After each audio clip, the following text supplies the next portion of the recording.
I had been married to Ethan for 5 years, and he never once touched me. One night, I finally summoned the courage to hug him from behind. He sneered. What? That desperate?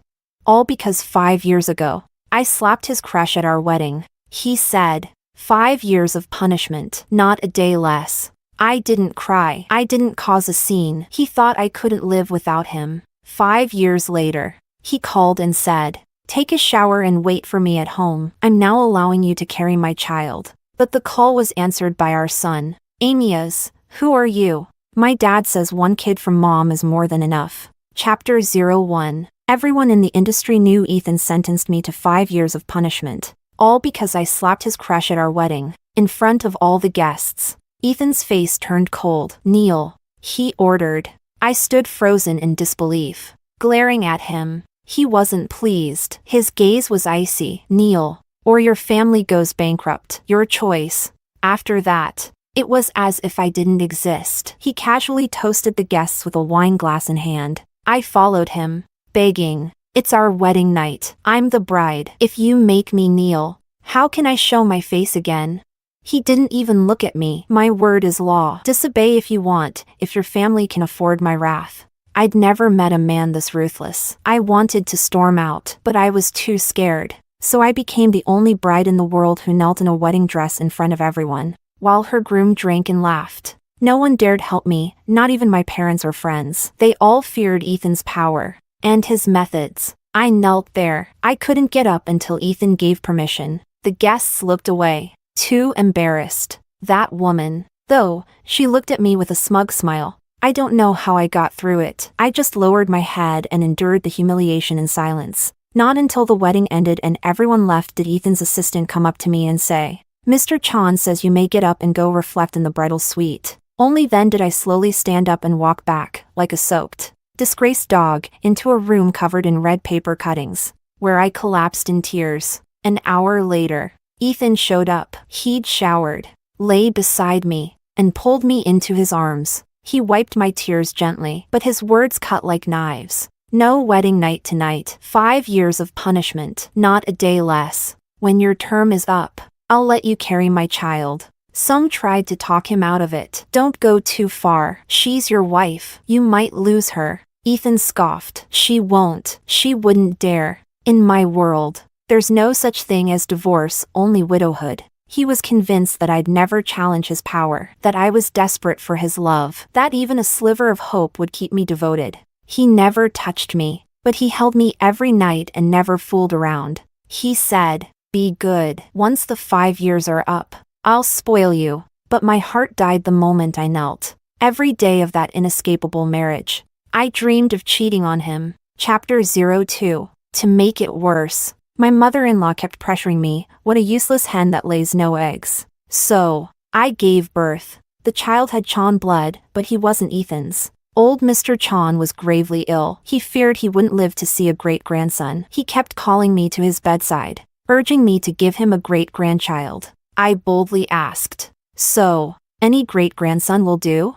He said, exactly. Give me one, and I'll give you 5% of the Chan Group shares. That very day, I showed up with 3.5-year-old Amias at his bedside and confessed, this is your great-grandson, but he's not Ethan's. Mr. Chan almost had a stroke. Amias leaned on the edge of the bed, puffed his cheeks, and blew on his face. Great-grandpa, are you okay? Mommy says blowing makes pain go away. Old Mr. Chan had seen too much to be fazed for long. After 3 minutes, he calmly accepted Amias. To him, who fathered the child didn't matter, so long as the child carried the Chan name. But he feared Ethan would find out and harm Amias to cut the weed at its root. This was his first great-grandchild. He adored the boy. He snatched Amias from me and had him secretly raised abroad. At the same time, he wrote me into his will, giving me 5% of the company shares as a reward for bearing a child. No one knew about this but him and me. My mother-in-law still cursed me daily as a useless hen. I didn't argue. I already got what I needed. I just hoped Amias would grow up safe and carefree, and one day roast Ethan alive. What I didn't expect was this. The night Mr. Chan died, Amias's real father pinned me down on top of the coffin. He lowered his voice. Sophia, how dare you steal my seed? My legs went weak. Who told you that? I didn't. He threw the paternity report in my face. Old Mr. Chan told me before he died. Still want to deny it? I wanted to cry. Old man. Serves you right for dying. I'm being pinned down on your coffin. The man grabbed my chin with 2 fingers, forcing me to look him in the eyes. Tell me, why'd you steal my seed? I racked my brain for a lie, but his dangerous stare reminded me of Mr. Chan's dying words. Jeremy's not like Ethan. Don't play games with him, daughter-in-law. If you want to survive, honesty is your only weapon. I took a deep breath and decided to tell the truth. Because you're the only one who can control Ethan. He said there's no divorce in his world, only widows. If I can't get out of the marriage, better he dies than me. Also, you're better looking than he is. He humiliated and abused me for another woman. I was set on cheating on him, so of course I picked someone hotter. My heart was in my throat as I blinked at him. All true. Besides, you becoming heir to the Chan Empire, I helped make that happen. If I hadn't given birth to Amias, Mr. Chan might not have handed power to you. Call it arrogance, but it's the truth. He loved Amias. Ethan will never know what he truly lost in those 5 years of punishment. Chapter 03. Ethan had been raised since childhood as the heir to the Chan Empire, privileged. Entitled, the golden boy who always got his way. He never imagined that, on his deathbed, the old man would officially name Jeremy as the next head of the Chan group. He was too arrogant to realize that this family really did have a throne to inherit. Even knowing how badly the old man longed to see a great-grandchild before dying, he still insisted on punishing me for 5 years for slapping his precious crush, without budging a single day. Jeremy narrowed his eyes and stared at me for a long time. You're honest. I'll give you that. But aren't you afraid Ethan will kill you when he finds out you cheated on him? As he questioned me, his cold hand pressed against my neck, firm, but not choking. It felt dangerous, like if my answer didn't satisfy him, he'd strangle me on the spot. Just then, my phone rang in my pocket, a video call. I forced myself to answer. Amias's cool little face popped up on screen. He frowned, voice adorably fierce. Mommy, who's that? Why is he grabbing your neck? Instinct took over before my brain could catch up. I said, Sweetheart, say hi to Daddy. Amias immediately yelled, Daddy, let go of Mommy. Jeremy's hand loosened, his entire body jolted. That very night, Jeremy had Amias brought back from abroad. The next day, he openly held Amias's hand and brought him to the funeral to light incense in front of the old man's shrine. Watching the 2 of them, tall and small, identical down to the expression, left the whole family stunned. Everyone was whispering, trying to figure out who Amias's mother could be. Chapter 04. Ethan's crush, Celestine, came to the funeral too, lighting incense before the shrine. Afterward, she approached me in a low voice. So, how's life as Ethan's wife? Word is, 5 years and not a single egg from you. I sneered. I'm not a hen. Of course I don't lay eggs. Wait, don't tell me you can? Celestine raised her hand, ready to slap me. Did you just call me a hen? But I was faster. Smack. My hand landed hard across her face. I was dragged into this marriage by force. Plenty of women wanted Ethan, but I was the one he married. Back then, I was naive enough to believe it was love, until that woman showed up at the wedding to provoke me, and I realized Ethan had always had a thing for Celestine. I slapped her once then, and got punished with a night of kneeling. 5 years of neglect, and the whole city laughing at me. But that didn't mean I'd stay afraid of her. If I wanted to slap her again, I would. The sound echoed. Mourners turned to look. Ethan stormed over, fury in every step. He locked eyes with the red imprint on Celestine's cheek. The air around him dropped a few degrees. He squinted at me. Sophia. Kneel. I slowly clenched my fists and smiled coldly. Ethan really hadn't changed, still shielding Celestine at all costs. But I wasn't the same powerless Sophia anymore. I sneered. And if I don't? What then? You gonna threaten me with bankruptcy again? Like at the wedding? Too bad I no longer care. My family stood by while I knelt in a wedding dress and got humiliated. If they go bankrupt, so be it. That's not my problem. What else do you have to threaten me with? Oh, right. No divorce, only widows? Well, I'd love that, because the one dying won't be me. The old man gave me 5% of the Chan group before he died. Honestly, I'd be thrilled to get promoted and become a widow. Ethan was stunned by my sharp tongue. He gave a smile that didn't reach his eyes, just skin and teeth. It sent a chill down my spine. The 5 years are almost up. I'm about to spoil you. Let you carry my child. You really want to piss me off now? I'm giving you one last chance. Kneel. And then, a tiny but fierce voice rang out, cooler and angrier than Ethan's. Who dares bully my mommy? Ethan's pupils dilated. What did you say? Say that again? Chapter 05. Celestine stood nearby, sneering. So that's why you gave the kid candy earlier. Sophia? Trying to bribe him into lying for you? She turned to Ethan. Ethan, whatever we had is ancient history, but your wife clearly can't let it go. Handle your woman. Celestine was arrogant as ever, touching her swollen cheek. She pretended to scoff in front of everyone. Who doesn't have an ex? If every wife acted like yours, treating every ex like a mortal enemy and going around slapping people, what is she? Mentally unstable? Honestly, Ethan, out of all the women you could have married, I can't believe you picked someone so petty and classless. Aren't you worried that the kid's real mom will find out he's calling someone else mom and get so mad she spits blood? The surrounding guests began whispering. She's right. There's no way Jeremy's son could be Sophia's. Unless Sophia actually dared to cheat on Ethan. But she would have had to be pregnant for 9 months. How could she hide that from Ethan? I heard Ethan comes home every night. He just doesn't sleep with her. But they've never lived apart, right? No way she could have hidden a pregnancy. Their speculation reminded Ethan of something important. Unless he was away on business. He really had been home every night, holding me as we slept, the whole night through. It really was impossible for me to have carried a pregnancy under his nose and birthed a child. Ethan quickly calmed down, his voice icy with sarcasm. Sophia, you've really outdone yourself. Teaching a kid to tell such a pathetic lie, what a disgrace to my name. My woman can be bad, but she can't be stupid. Next time you lie, at least use your brain. Or better yet, why don't you go ask Jeremy if he dare touch what's mine?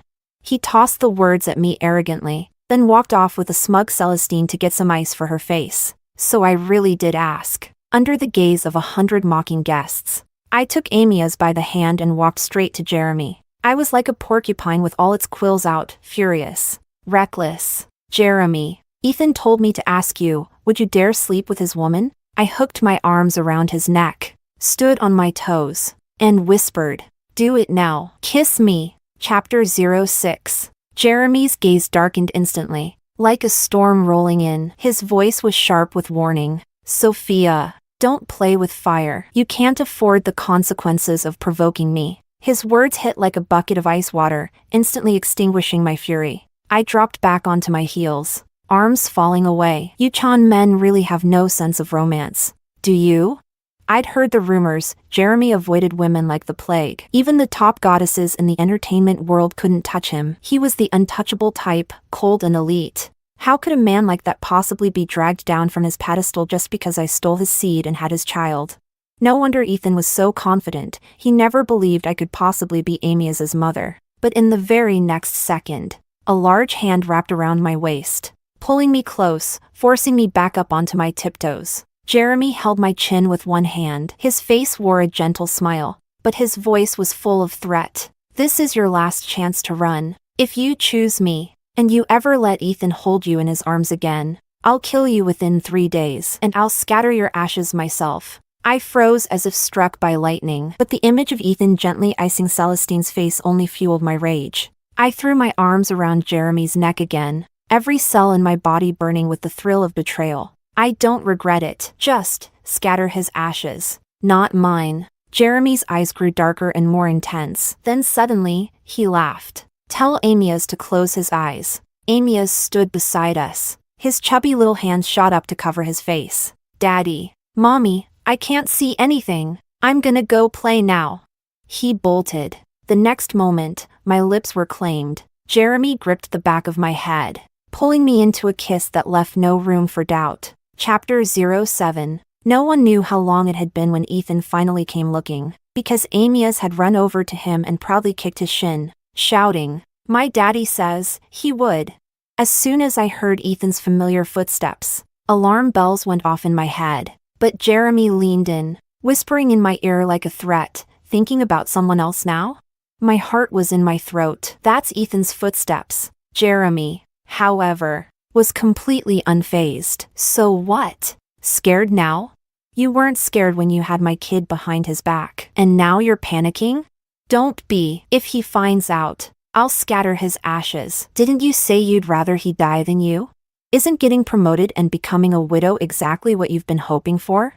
He took Ethan's footsteps as the war drum and launched a full-on assault, breaching my defenses without hesitation. Somewhere nearby, we heard Celestine's mocking voice. Amias must be lying. Jeremy would never go for someone like Sophia. He didn't even. Shut up. Ethan's harsh voice cut her off. Curious. I tilted my head up to look at Jeremy's sharp jawline. Wait. Celestine hit on you too? Jeremy pulled me tighter against him, lips grazing my ear. You already know. You're just stirring the pot. Seducing me, wasn't it all just to hit two birds with one stone? Revenge on Celestine and Ethan? I'm the man Celestine couldn't get. And now, I'm in the arms of the wife Ethan abandoned. Doesn't that thrill you? Honestly? I blinked playfully. I didn't know you were her unattainable crush. Come on. Tell me more. Spice it up a little. Jeremy rolled his eyes at me but didn't kill the mood. Maybe I really was irresistible, because the satisfaction in his gaze gave him the patience to feed my curiosity. Back then, I gave Ethan a love letter Celestine had written to me. If I hadn't, their kid would be in middle school by now. Oof, savage. And here's the kicker, I texted Celestine in front of Ethan, see you at the hotel. 8 p.m. But I never went. Ethan did. Don't know what happened. But after that, the two of them completely fell apart. Ethan hates betrayal. He might marry anyone else in his life, but he'll never marry her. If you'd stuck it out for 5 years, he probably really would have treated you well. Regret it now?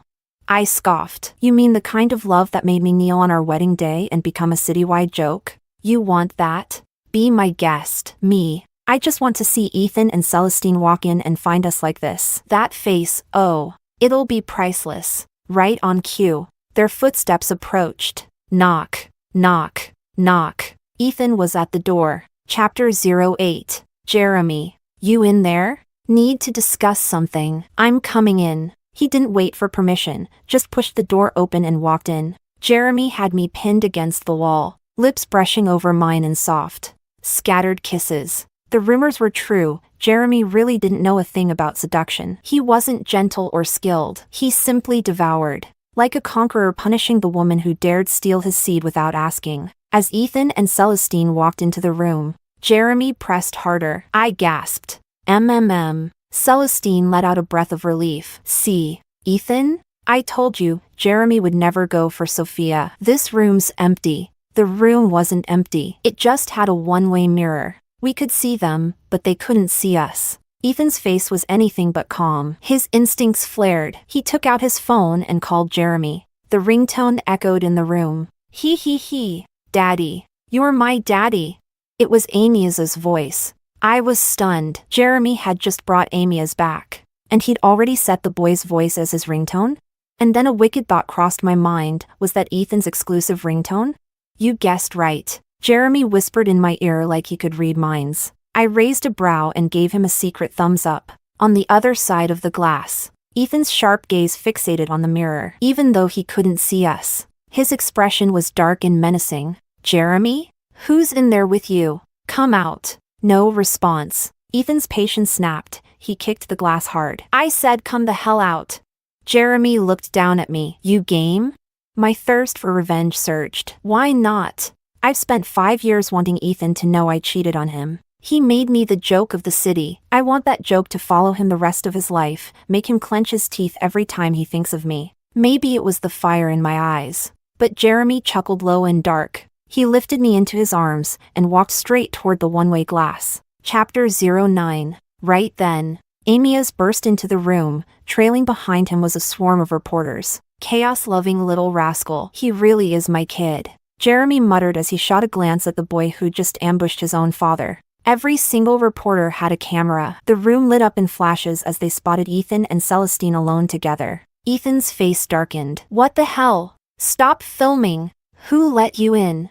Amias strutted in like he owned the place. Voice soft and smug. Of course. These reporters are all here to interview yours truly. They want to know who my mommy is. Uncles. Aunties, you may begin your interview now. I promise to answer everything honestly. Kids don't lie. You know. He climbed into a single-seat armchair and arrogantly slung his chubby arms over the sides, looking like a mini CEO. The reporters weren't about to let this go. The internet had been dying to find out who Jeremy's child's mother was. Amias. One reporter asked. Tell us, who's your mommy? Amias puffed up his chest with pride. My mommy is super awesome. She's the famous Dr. Another reporter followed up. Dr. Who? Amias replied. The one working to liberate all women. She invented the artificial womb. I'm her proudest creation. I was born in a simulation pod. And all those investors out there who want to work with my mommy, what are you waiting for? Call her already. His words sent a shockwave through the crowd. What? This kid was born in an artificial womb simulator? Are you serious? I've heard of this Dr. She proposed the tech years ago, but no one took her seriously. If this is true, investors will be lining up. Dr. is a feminist legend in the making. Wow. So he wasn't here to ruin me, he was drawing investors to me? No doubt he inherited my brains and Jeremy's business instincts. Using the press as free advertising? That's my boy, Ethan. Hearing all this, calmed down slightly. So your mom is the mysterious Dr. What's her number? I want to work with her. Amias gave him the side-eye and delivered the fatal blow. Mommy says she'd rather work with a dog than with Ethan. Jeremy, who had been walking out with me in his arms, paused mid-step. He lowered his voice. You're really that Dr. Of course. You think I got 5% of the Chan Group shares just by having a baby? Don't be ridiculous. The old man wasn't a fool. The moment he learned I developed the artificial womb and saw Amias, my perfect proof of concept, he saw dollar signs. I became his golden goose. He was willing to overlook the fact that I cheated on Ethan just to hitch the Chan family to my tech and keep it riding high for the next 100 years. I never planned to rely on my uterus to secure a foothold in the Chan family. I'm not that stupid. A woman's greatest asset isn't her womb, it's her mind. Jeremy tightened his arms around me like I was his treasure and suddenly didn't want Ethan finding out who I really was. He put me down, gently kissed me, and asked sweetly, only partner with me, okay, baby mama? Sure, but only if you make sure Ethan finds out what a great gift I've given him. Chapter 10. I didn't go home for an entire week, because Amias wouldn't let me. He insisted we all sleep together, me on his left, Jeremy on his right. With him happily sandwiched in the middle, Jeremy indulged him, especially after Amias whined. Boo-hoo. Mommy's never slept next to me at night, and neither has Daddy. I'm the saddest baby in the world, no one loves me. Jeremy understood that pain, he grew up the same way. His parents had died young, and he'd been raised by his grandmother, who just so happened to be the first wife of the old Mr. Chan. After their divorce, Mr. Chan remarried. That second wife was Ethan's grandmother. Thinking of his own childhood, Jeremy felt even more pity for Amias and became more determined to shower the boy with love. So, after the funeral, I basically became their third roommate, spending every night in their bed. Ethan thought I was still mad about the kneeling incident at our wedding. He figured I was off sulking somewhere, blowing off steam. But when the 5-year mark finally came and I still didn't return, Ethan's patience snapped. His expression went cold. Find out where Sophia is. You have 3 minutes. He ordered his assistant. I want her location. 2 minutes and 29 seconds later, the assistant blinked in shock and reported. Mr. Chan, she's at Jeremy's house. Ethan's pupils shrank. Say that again. It's true. Sir, your wife is currently at Mr. Jeremy Chan's residence. Crash!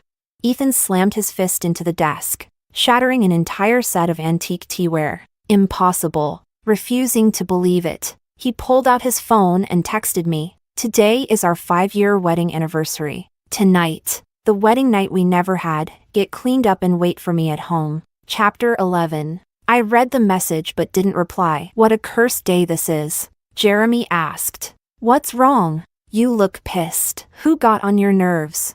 I showed him Ethan's WeChat messages, fuming inside but unable to vent. Where does he get the confidence to think I'd be looking forward to this day? Wedding anniversary? Please. This isn't some anniversary. It's the day I got humiliated into a marriage. The most pathetic day of my life. Amias bounced over and climbed into my arms, his little chubby hands wrapped around my neck, and he planted a big kiss on my face. Mommy, my kisses have magic. They chase away all the bad vibes. Go away. Bad luck. I burst out laughing, as expected. Amias had me feeling better in no time. Ethan saw I wasn't replying, so he sent a whole stream of messages. Haven't you caused enough drama? What's with the attitude? You didn't kneel that day either. Remember? And you cursed me to die. Did I hold it against you? Celestine and I are ancient history. If you weren't such a petty grudge holder, always hung up on her, would I ever lose my temper? Come on now, the 5 years are up. Tonight, I'm going to spoil you hard. Jeremy took my phone, glanced at the messages, and scoffed. What an idiot. He asked, "Wanna turn this miserable day into the best day of your life?" I was nibbling on the tangerine Amias handed me and nodded. Of course I do. What's your plan?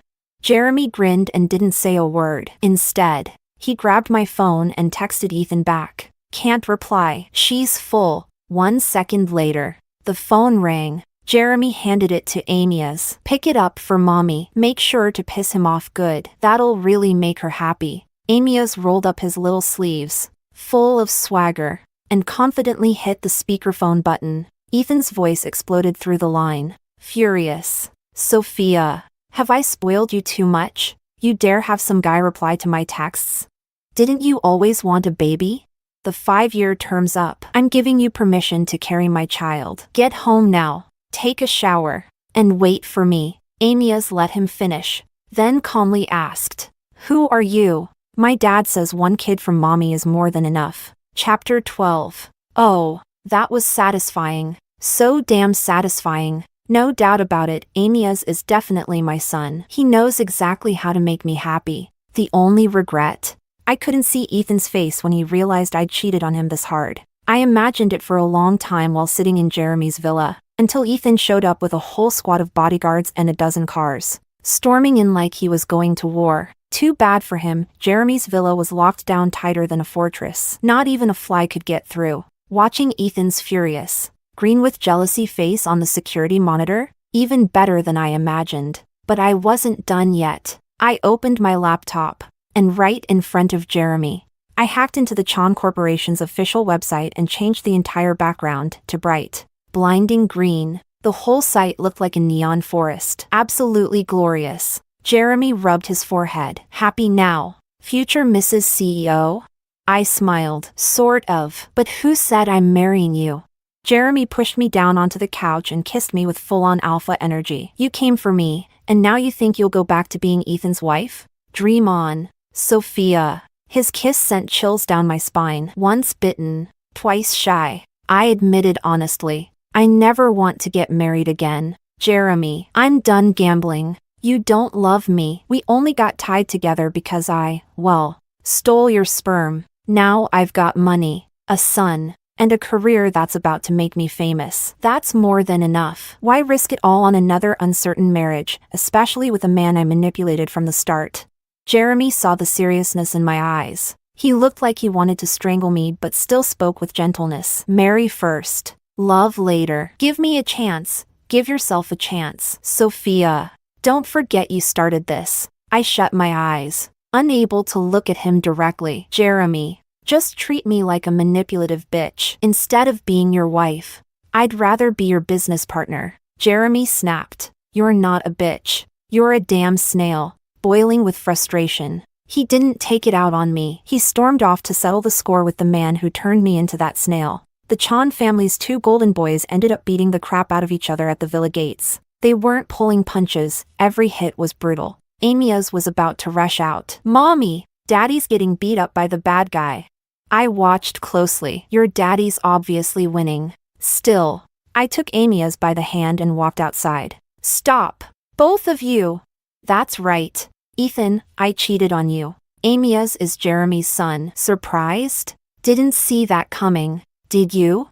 Who said I had to have your child? Who cares about your stupid 5-year sentence? I've waited for this day for years. Every humiliating night, I dreamed of giving you the biggest betrayal possible. Chapter 13. Ethan ultimately couldn't take me home. Even if he was boiling with rage and wanted to strangle me, there was nothing he could do under Jeremy's watch. That night, the end of the so-called 5-year sentence, he dragged his battered body home, once again playing the role of the emotional victim and sleeping alone in a cold, empty bed. What I didn't expect was that he would message me the whole night, starting at 9 p.m. and continuing non-stop until 3 a.m. At first, it was just 1 or 2 scattered texts. When I didn't reply, he started bombarding me. I won't make a fuss about you having Jeremy's child. I know your body is still clean. We can start over, but one condition: no one can ever know you're Amias's mom. I swear, from now on I'll treat you like a queen. Even if you slap Celestine, I'll side with you. She was just a light in my life. When I saw her being bullied, I couldn't help but defend her. But it's been over for a long time. Otherwise, I wouldn't have married you. You know I never fooled around after marrying you. You were my only woman. I held you every night. You can vouch for that. Sophia, don't look at how fierce a man acts. Look at who he chooses to marry. You're the only one who ever made me think about marriage. Isn't that enough? Reply. I know you're still awake. I've compromised so much. What more do you want? Jeremy almost beat me to death today. My whole body's aching. You really don't feel a shred of pity? Pity? My ass. Right now, I was tending to Jeremy's wounds. I swear he did it on purpose, stripping off his shirt to show off the bruises Ethan gave him. All those blue and purple splotches over his rock-hard abs? Sexy as hell. The battle-damaged look was dangerously tempting. I was this close to giving in. Click. Amias stood nearby holding my phone, snapping a photo of me tending to Jeremy's injuries. With a tiny finger, he sent it to Ethan. Then he hit the voice message button and said in his most adorably smug tone, "My mommy's busy. She can't text you back." I wouldn't be surprised if Ethan actually died from rage. Jeremy gave Amias a proud pat on the head. Good boy. Emboldened, Amias pressed the voice button again. Uncle, if you can't sleep, I can chat with you. I love chatting. Mommy doesn't need your love anymore, she has mine. I'm younger, cuter. What do you have to beat this level of cute? Anyway, I'm off to bed. Mommy and Daddy are sleeping with me tonight, and I'm super happy. Oh, Mommy asked me to tell you, if you want her to come home, you'll have to kneel at the entrance of your wedding hotel for 24 straight hours, not a second less. Don't forget to bring some durians, okay? Winning her back won't be easy. That's all the help this baby can give ya. Chapter 14. The next day. A video of Ethan and Jeremy brawling outside the villa hit the top of the trending charts. I bought the spot. No explanation. No context. The internet exploded. Speculation flew wild. Most people assumed Ethan was throwing a tantrum, unwilling to accept that the old man had named Jeremy the next heir to the Chan group just before dying. Meanwhile, I slipped into the comments section under a burner account and dropped a little bomb. Rumor has it Ethan just got played hard. A private WeChat group in high society blew up. Screenshots flooded in. Notifications, 99+. No way. His wife's such a pushover. She cheated on Ethan? This is the same woman who was forced to kneel at their wedding and didn't dare fight back. She had the guts to cheat? I'll bet 100 cucumbers it's fake.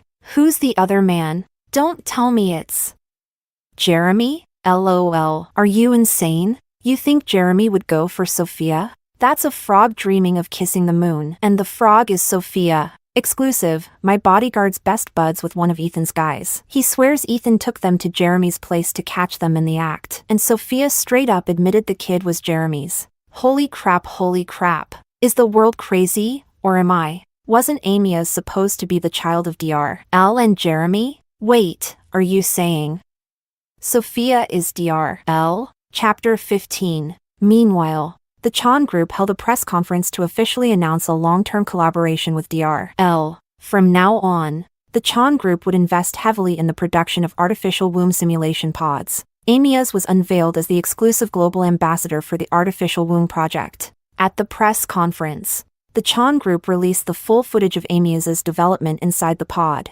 from embryo to fetus, and finally to simulated delivery. From week 8, when major organs begin to form, to continued growth and development of all systems. to the appearance of skin and hair and gradual adjustment of body proportions. By around week 36, the baby's body had matured enough for birth and was moved toward the artificial birthing canal. During this stage, the pod mimicked natural uterine contractions, helping the baby pass through the canal and be born safely. Then came that first wah, loud and powerful, like a divine chorus. Amias was born into this world with a voice that filled the room. The crowd at the press conference erupted in thunderous applause. The event was streamed live worldwide. The internet lost its mind. Dr. L was hailed online as a modern-day feminist icon. Everyone was desperate to know who exactly was the mysterious Dr. L.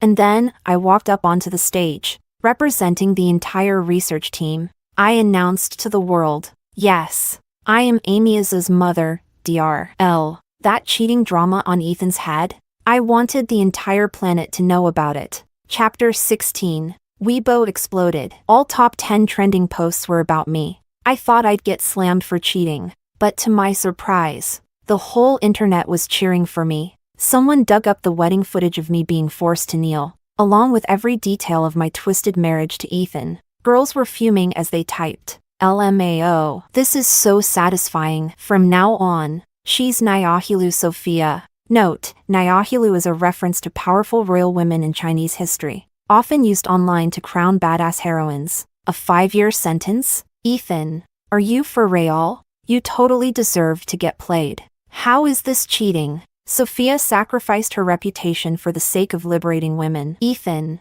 are you really this petty? What a weak little man. Ethan, you didn't touch your wife for 5 years. Maybe the problem's with you. Hurry up and divorce her already. I gave a like to every single comment, loud and proud.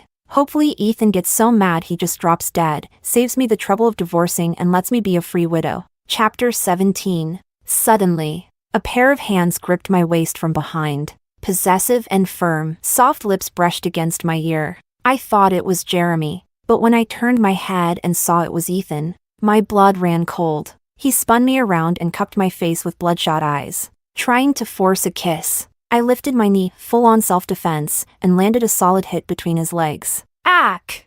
Ethan doubled over in pain. I seized the chance and slipped out of his grip, but he grabbed my wrist before I could escape. Sophia, don't forget, I'm still your lawfully wedded husband. You admitted to cheating on me and stirred up a media storm. You really think you can walk away with both fame and fortune? Then sue me. I dare you. For 5 years. I dreamed of divorce. I wouldn't mind if it ended because of cheating. Ethan deflated, still gripping my wrist, bargaining out of sheer helplessness. Sophia, I'm sorry. I reflected all night last night. I admit it, I can't sleep without you in my arms. You win. Celestine is just a mosquito bite of the past. From now on, my heart is yours. Please don't fight me anymore. I'm even willing to forgive you for cheating. Doesn't that move you? I know you still love me. You're just mad I humiliated you because of Celestine. Touched? Are you kidding me? Ethan, let me be clear. The Sophia who loved you, you killed her on our wedding night. Every night after that, lying next to you made my skin crawl. You're only trying to win me back now because your male ego can't take it. And because now I'm standing under a global spotlight. And suddenly I'm valuable in your eyes. If I hadn't invented the artificial womb, if I weren't basking in glory right now, if I were still that spineless pushover crushed under your dominance, you wouldn't even look my way. Men don't regret losing a woman who loves them. They regret losing the one who becomes too radiant to touch. At the end of the day, you're just pathetic. I'm moving in with Jeremy. If you refuse to divorce me, then enjoy wearing that cheating crown for the rest of your life. Jeremy had been leaning against the doorway, arms crossed, watching us the whole time. He smirked and threw me a wink. You said you're moving in with me. I'm holding you to that. No take-backs. Can I admit I only said that to piss off Ethan and force a divorce? Of course not. In front of Ethan, I couldn't backpedal. I walked right up and wrapped my arm around Jeremy's. Of course I won't take it back. As long as you don't mind, I'm still technically married. Baby daddy. Let's go home. Chapter 18. Jeremy and I lived together for more than 6 months. We were often seen in public holding hands with Amias. Every now and then, we'd buy trending spots online to tease Ethan, headlines like, "That green glow on his head is blinding." Eventually, Ethan couldn't take the public mockery anymore. Grinding his teeth, he finally filed for divorce. Not long after, Jeremy proposed. I didn't want to say yes, but then Jeremy whispered to me, "Picture it, you in a wedding dress, beaming on stage, Ethan in the audience, bitter and helpless, and Celestine watching with eyes full of jealousy, scratching at her own skin. Don't you want that sweet revenge?" "Okay, I admit it, I was tempted." Jeremy added, "Let's hold the wedding on your 6th wedding anniversary with Ethan. Fall where you tripped. Let this be your closure, the end of pain." Damn it, I was sold. So, on that very day, I wore a wedding dress again and held my new wedding at the exact same hotel. Theme, healing. As Jeremy and I exchanged rings on stage, I spotted Celestine in the crowd, her eyes red from envy. She probably didn't want to come, but Jeremy made sure her family got the invitation, with her name underlined. He made it clear, if Celestine doesn't show up, her family business goes under. You choose. Now that's my kind of man. Amias skipped over to Ethan and said with a grin, "Uncle, thanks for not sleeping with Mommy, otherwise there'd be no me." Ethan nearly dropped dead on the spot. He drank himself stupid that night. Stripped of his heir status at the Chan group, Ethan was no longer the golden boy. The spotlight had moved, all eyes were on Jeremy now. Even when Ethan lost his temper, no one catered to him. Instead, they told him, "Come on, man, be mature. This marriage ended because you ruined it. I told you not to push too hard. You didn't listen. This is what you get." "And me?"